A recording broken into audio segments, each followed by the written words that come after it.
मगध राज्य में अंगुलीमाल नाम का एक डाकू रहता था। वह बेहद हिंसक था और उसने 999 लोगों की उंगलियां काटकर उनकी माला बना ली थी। नमस्कार दोस्तों, जरूरी नहीं कि हर बार जीत ही हासिल हो, लेकिन हारने का मतलब यह नहीं कि आपने कुछ नहीं सीखा। हारने से भी बहुत कुछ सीखा जा सकता है। जीवन में आगे बढ़ने के लिए सकारात्मक सोच और दृढ़ संकल्प की आवश्यकता होती है।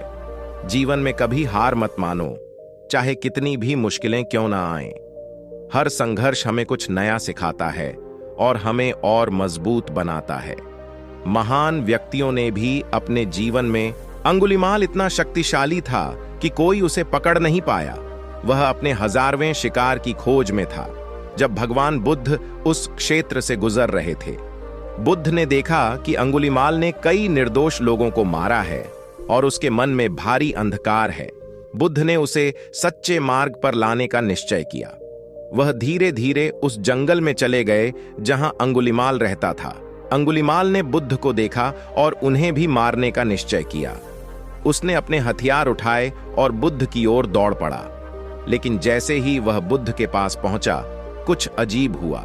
बुद्ध एक स्थान पर स्थिर खड़े थे और अंगुलीमाल कितनी भी कोशिश कर ले उन्हें छूने में असमर्थ था। वह थककर चूर हो गया और बुद्ध से पूछा, तुम कौन हो और मैं तुम्हें क्यों नहीं पकड़ पा रहा हूं? बुद्ध ने शांतिपूर्ण स्वर में उत्तर दिया, अंगुलीमाल, मैं पहले ही रुक गया हूं, अब तुम भी रुक जाओ। अंगुलीमाल यह सुनकर चौंक गया और पूछा, आपका क्या मतलब है? बुद्ध ने कहा, मैंने हिंसा, घृणा और क्रोध का मार्ग छोड़ दिया है। मैंने अपने भीतर की अशांति को रोक दिया है। अब तुम्हारी बारी है। बुद्ध की इन बातों ने अंगुलीमाल के दिल को छू लिया। उसकी आंखों में आंसू आ गए और उसने अपनी तलवार फेंक दी। अंगुलीमाल ने बुद्ध से क्षमा मांगी और उनके शिष्य बन गए।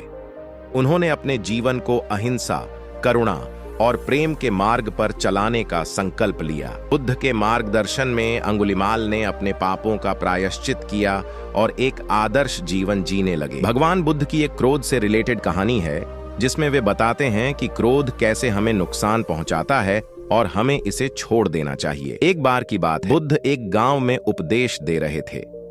वहां एक व्यक्ति ने आकर उन्हें अपशब्द कहने शुरू कर दिए। बुद्ध शांत और स्थिर खड़े रहे और कुछ नहीं बोले। व्यक्ति का क्रोध और बढ़ गया और उसने और भी अपशब्द कहे। बुद्ध ने तब मुस्कुराते हुए कहा, भाई, यदि कोई व्यक्ति आपको उपहार देता है और आप उसे स्वीकार नहीं करते, तो वह उपहार किसका होता है? बुद्ध ने कहा, ठीक वैसे ही, यदि मैं तुम्हारे अपशब्दों को स्वीकार नहीं करता, तो वे तुम्हारे ही पास रहेंगे। यह सुनकर व्यक्ति को अपनी गलती का एहसास हुआ और उसने बुद्ध से माफी मांगी। इस कहानी से हमें सीखने को मिलता है कि क्रोध और नकारात्मकता हमें नुकसान पहुंचाते हैं। अगर हम दूसरों के बुरे व्यवहार का उत्तर शांति और धैर्य से दें, तो हम न केवल अपने मन की शांति बनाए रख सकते हैं, बल्कि दूसरों को भी सही रास्ता दिखा सकते हैं। दोस्तों, ये वीडियो आप लोगों को अच्छा लगा होगा, तो इस वीडियो को लाइक और चैनल को सब्सक्राइब कर देना।